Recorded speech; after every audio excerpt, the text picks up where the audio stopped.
प्रिय विद्यार्थियों, आज की इस क्लास में आप सभी का स्वागत है। आज हम इस क्लास में बहुत ही अधिक महत्वपूर्ण जिस विषय में आप एमए एमएससी कर रहे हैं उसके बारे में, उसके स्वरूप के बारे में हम जानेंगे। अर्थात आज इकाई 8 के अंतर्गत हम प्रेक्षा ध्यान के स्वरूप, उसकी उपसंपदा और उसकी निष्पत्तियों के बारे में हम जानकारी प्राप्त करेंगे। हम सभी ये जानते हैं कि आज संपूर्ण विश्व के अंदर अनेक प्रकार की योग की जो शाखाएं प्रचलित है, योग की अनेक प्रकार की जो विधाएं, या हम यूं कहें कि ध्यान की भी अनेक इस प्रकार की शाखाएं प्रचलित है। अनेक ध्यान की पद्धतियों के बारे में हमें जानने को भी मिलता है। और प्रथम अध्याय के अंतर्गत हमने चर्चा की थी कि किस प्रकार से एक अणुवर्त आंदोलन का सूत्रपात हुआ और उस अणुवर्त आंदोलन के अंतर्गत किस प्रकार से प्रेक्षा ध्यान और जीवन विज्ञान अस्तित्व में आया।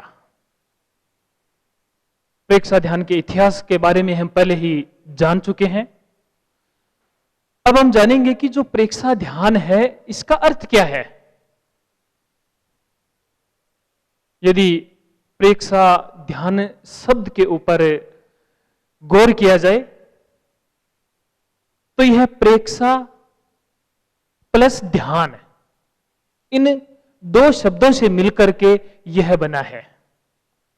हम थोड़ा और इसके सूक्ष्म में यदि जाएं, जो प्रेक्षा शब्द है इसका क्या अर्थ है। साधारणतः प्रेक्षा का अर्थ होता है देखना। जो प्रेक्षा शब्द है वह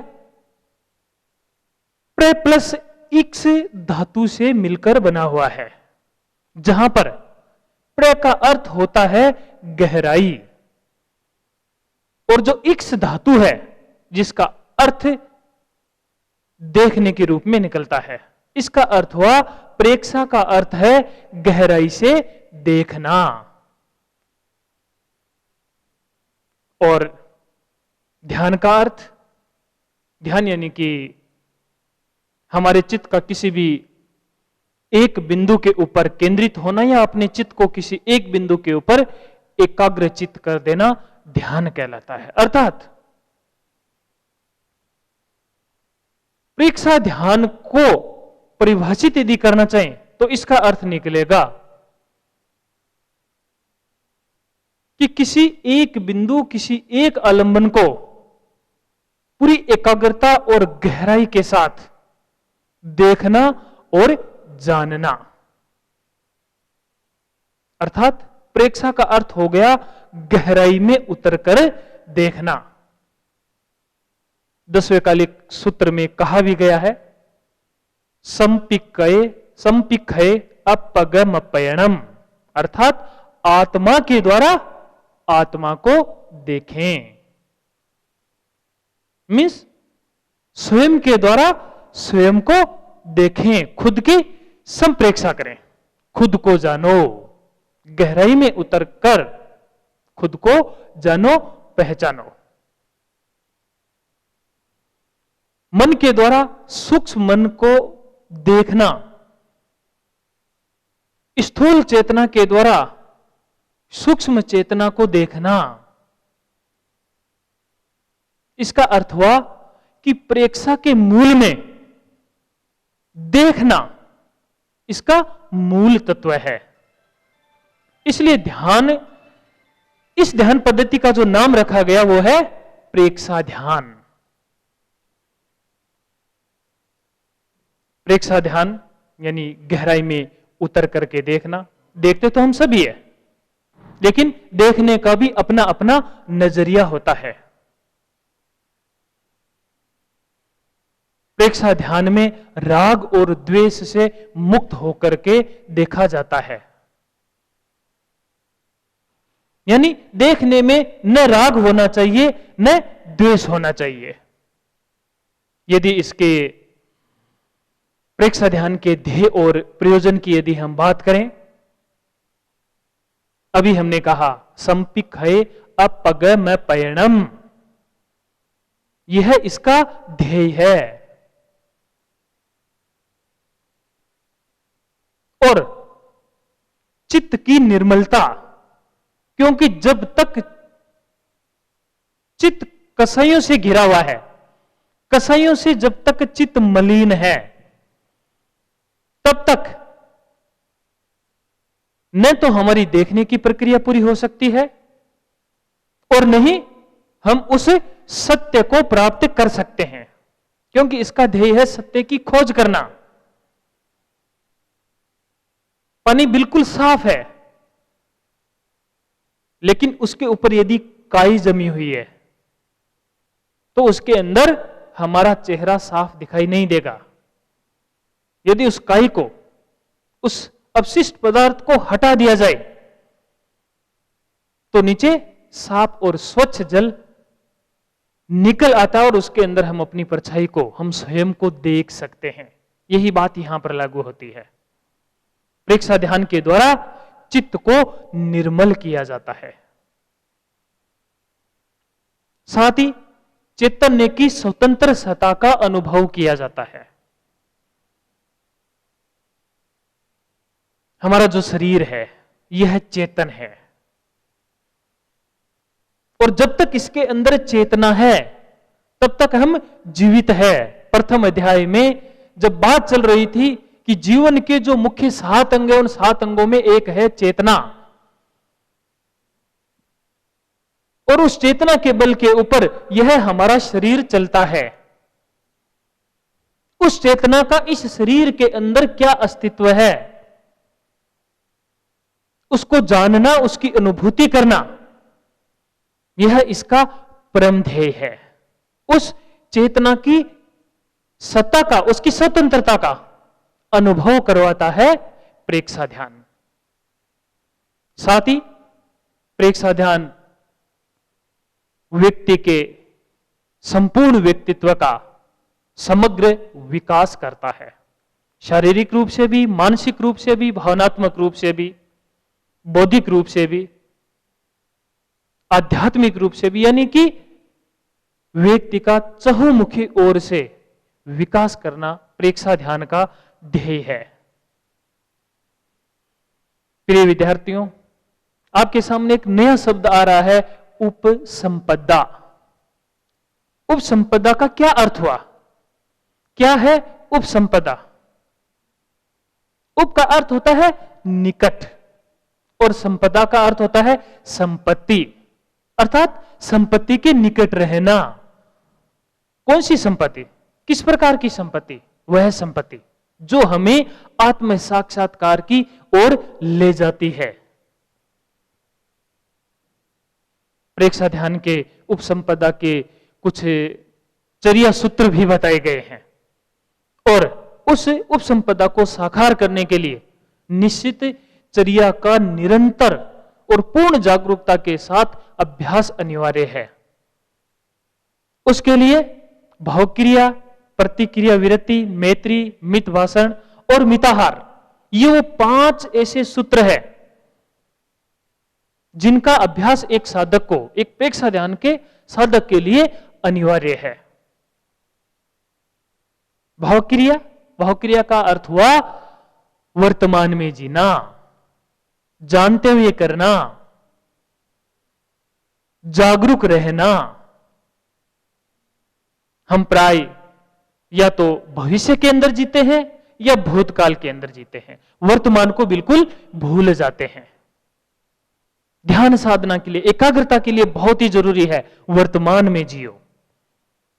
जितने भी बड़े बड़े महापुरुष हुए हैं, जितने भी बड़े बड़े आविष्कार हुए हैं, उन सब के पीछे एक ही सूत्र काम कर रहा है, और वो है वर्तमान में रहना। यह है भावक्रिया, प्रतिक्रिया विरति, अर्थात क्रिया करो, लेकिन आपके सामने यदि कोई गलत भी व्यवहार कर रहा है तो उसकी प्रतिक्रिया न करें। प्रतिक्रिया विरति, उसे विरत रहें। मन के अंदर छोटी छोटी बातों को लेकर क्रोध, आवेग, आवेश की भावना नहीं आनी चाहिए। सभी के प्रति मैत्री की भावना, यहां तक कि सजीव और निर्जीव सभी के प्रति मैत्री की भावना। यह नहीं कि मेरे हाथ में कोई निर्जीव ऐसी वस्तु और उसको मैं फेंक देता हूं, यह मैत्री नहीं है। मेरे आसपास जो है सभी के प्रति मैत्री मैत्री मैत्री। मित भाषण, अच्छे मधुर वचनों का प्रयोग करना चाहिए। किसी के साथ में ऐसे वचनों का प्रयोग नहीं करना चाहिए कि दूसरे व्यक्ति को ठेस पहुंचे। अपनी वाणी के ऊपर संयम, मौन का अभ्यास और मिताहार, आहार के ऊपर संयम। कहा भी गया, जैसा खाए अन्न वैसा होए मन। लेकिन आज का व्यक्ति इस जीव के स्वाद के लिए न तो इस शरीर का ध्यान रखता है, न मन का ध्यान रखता है, और स्वाद के चक्कर में अधिक या गलत खाने से अनेक प्रकार की बीमारियों का भी सामना करना पड़ता है। जितनी आवश्यकता है उतना भोजन किया जाए, सात्विक भोजन किया जाए। यदि हम प्रेक्षा ध्यान के स्वरूप के ऊपर प्रकाश डालें तो इसमें मुख्य रूप से दो बातें आती है। इन दो चीजों को प्रेक्षा ध्यान के लिए समझना अति आवश्यक है। एक है जागरूकता और दूसरी है एकाग्रता। जागरूकता, अवेयरनेस।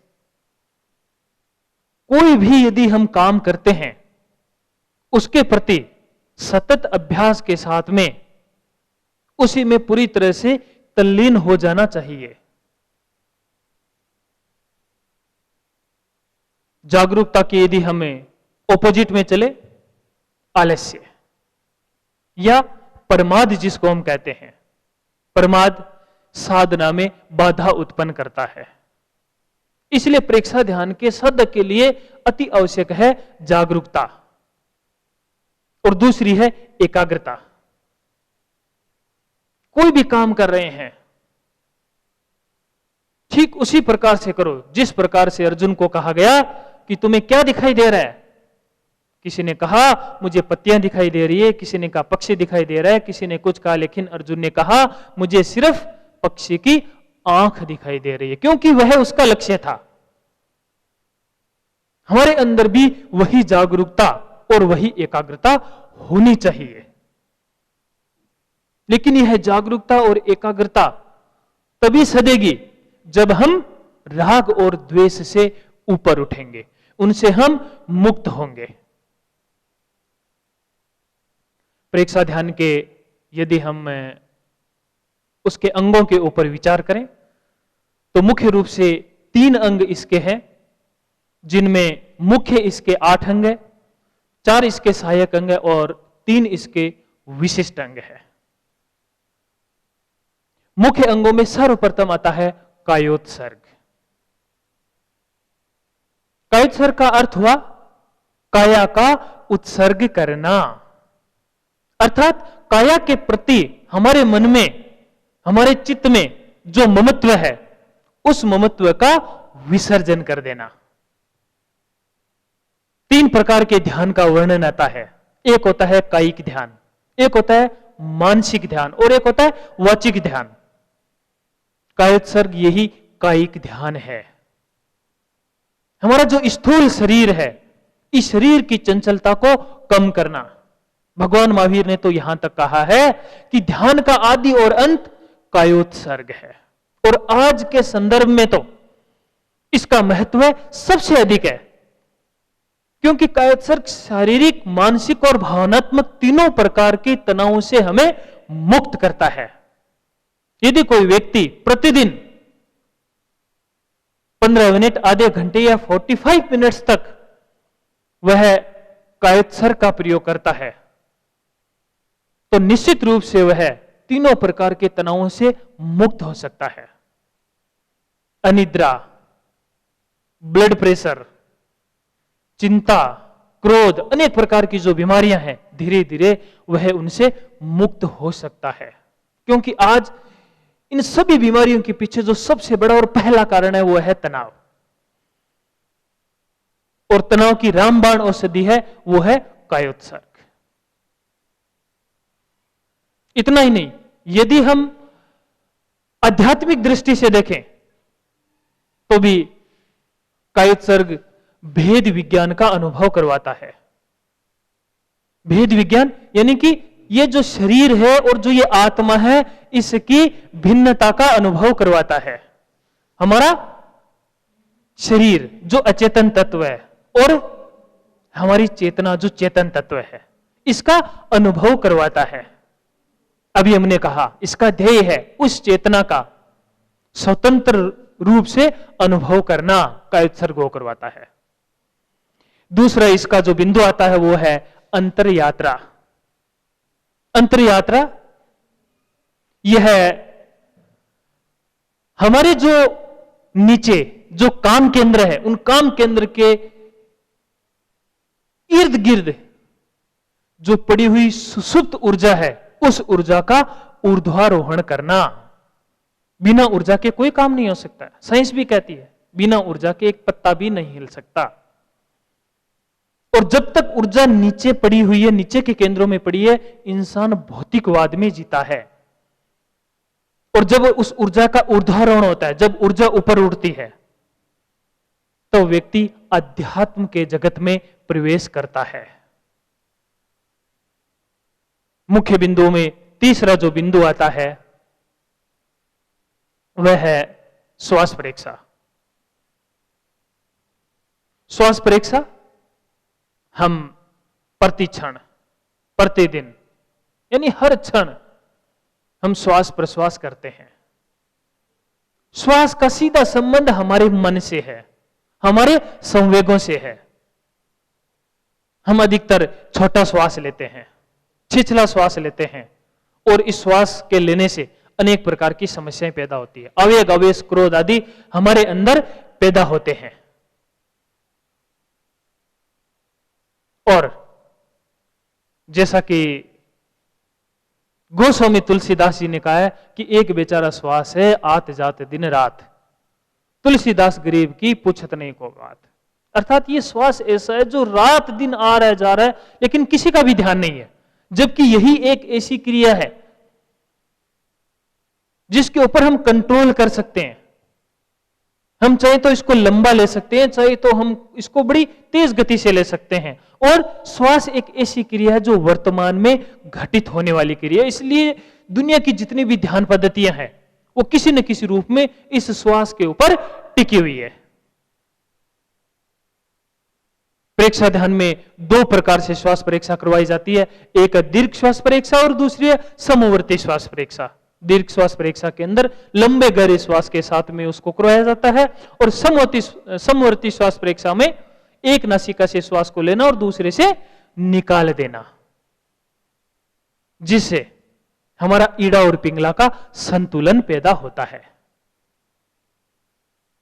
प्राण ऊर्जा को बढ़ाता है श्वास, क्योंकि यह प्राणवायु है। यदि हमें अगले बिंदु के ऊपर चलें तो शरीर प्रेक्षा, अर्थात इस शरीर को देखना। क्या होगा शरीर को देखने से? शरीर को यहां पर देखने का अर्थ है कि उस अति सूक्ष्म गहराई तक पहुंचना कि जितने भी प्रकार के संवेदन, स्पंदन, प्रकंपन, आवेग, आवेश जो आ रहे हैं वो कहां से आ रहे हैं, क्यों आ रहे हैं, कहां पर उनका केंद्र है। और हम सभी ये जानते हैं कि परम सत्ता आत्मा है, लेकिन उस आत्मा का निवास स्थान भी शरीर है। इसलिए शरीर को जानना, देखना और समझना अति आवश्यक है। शरीर प्रेक्षा के बाद में आते हैं चैतन्य केंद्र प्रेक्षा। हमारे शरीर के वह स्थान जहां पर चेतना सघन रूप में पाई जाती है। हालांकि हमारा पूरा शरीर चेतनामय है, शरीर का ऐसा कोई भाग नहीं है जहां पर चेतना नहीं है, लेकिन कुछ ऐसे स्थान है जहां पर चेतना सघन रूप में पाई जाती है, और जहां चेतना सघन रूप में पाई जाती है उसी को कहा गया चैतन्य केंद्र। ऊर्जा के स्रोत है ये। रीढ़ की हड्डी के सबसे निचले छोर जिसको शक्ति केंद्र कहते हैं, वहां से लगा के और चोटी के स्थान तक जिसको ज्ञान केंद्र है, कुल मिलाकर के प्रेक्षा ध्यान में 13 चैतन्य केंद्र है। उन सभी 13 चैतन्य केंद्र के ऊपर ध्यान किया जाता है, और ये जो चैतन्य केंद्र है ये हमारे शरीर के बहुत ही महत्वपूर्ण अंगों से जुड़े हुए हैं। बहुत सारे ऐसे चैतन्य केंद्र है जो हमारी शरीर की अंतःस्रावी ग्रंथियों से जुड़े हुए हैं, और उन अंतःस्रावी ग्रंथियों से अनेक प्रकार के जो स्राव पैदा होते हैं जो हमारे भावों को, आवेगों को, आवेशों को प्रभावित करते हैं। चैतन्य केंद्र प्रेक्षा के बाद में आते हैं लेस्या ध्यान। लेस्या का अर्थ होता है रश्मि, किरण या रंग। हम यूं कह सकते हैं लेस्या ध्यान रंगों का ध्यान है। इसमें विभिन्न केंद्रों के ऊपर विभिन्न प्रकार के रंगों का ध्यान किया जाता है, और हम सभी ये भी जानते हैं कि रंग हमें, हमारे मन को, हमारे भावों को, हमारे जीवन को कितना प्रभावित करते हैं, और उन रंगों के माध्यम से, उन रंगों के ध्यान के द्वारा हम हमारे स्वभाव में परिवर्तन ला सकते हैं। लेसें दो प्रकार की होती है, शुभ लेसें भी होती है और अशुभ लेसें भी होती है। वो रंग भी होते हैं जो हमारे शरीर के ऊपर शुभ प्रभाव डालते हैं, तो दूसरे वो रंग भी होते हैं जो हमारे शरीर के ऊपर अशुभ प्रभाव भी डालते हैं। लेस्या ध्यान के बाद में भावना। भावना का अर्थ होता है रिपीटेशन। बार बार किसी भी एक विषय वस्तु को दोहराना, और जब बार बार किसी चीज का चिंतन किया जाता है, उसको दोहराया जाता है, तो उसका सीधा प्रभाव पड़ता है हमारे मनस पटल के ऊपर, हमारे मस्तिष्क के न्यूरॉन्स के ऊपर, और उनमें फिर परिवर्तन घटित होता है।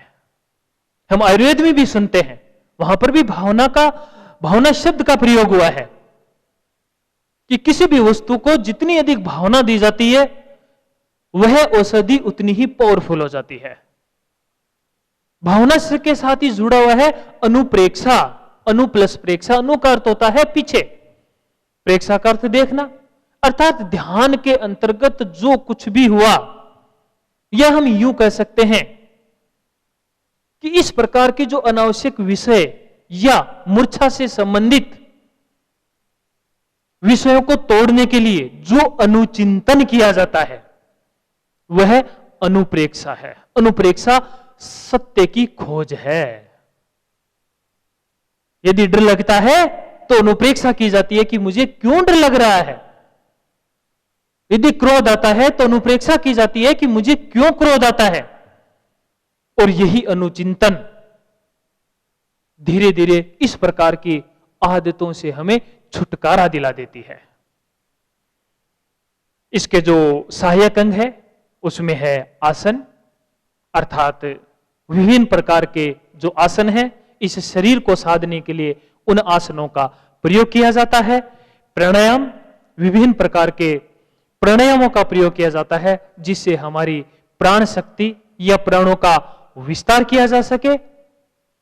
मुद्रा का प्रयोग किया जाता है क्योंकि मुद्रा हमारे भावों के ऊपर अत्यधिक प्रभाव डालती है, और ध्यान से पूर्व विभिन्न प्रकार की मुद्राओं का प्रयोग ध्यान के लिए अति आवश्यक या उसमें सहायक होते हैं।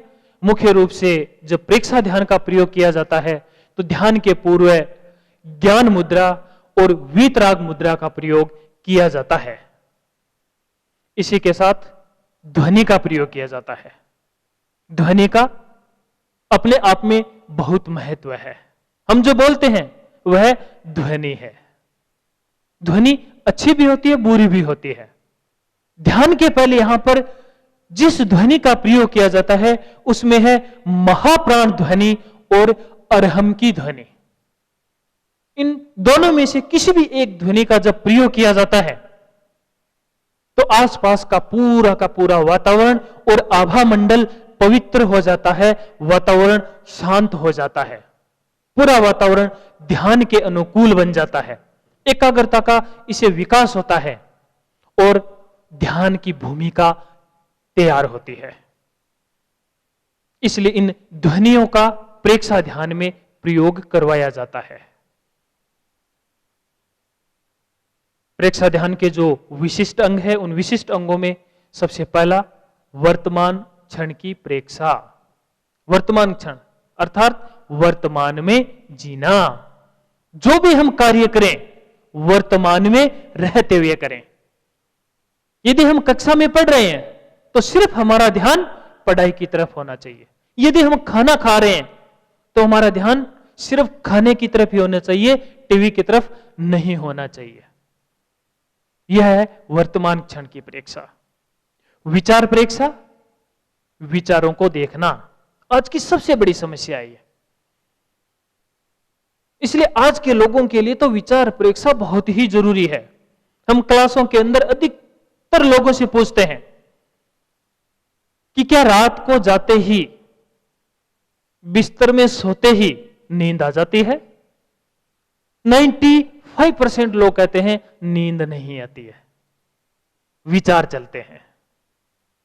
सोने का समय है, नींद आनी चाहिए, लेकिन नींद ना आकर के एक विचारों की चेन, एक श्रृंखला चलनी शुरू हो जाती है और उसका कोई एंड ही नहीं हो रहा है। रात के 12 बज गए, 1 बज गए, 2 बज गए, 3 बज गए।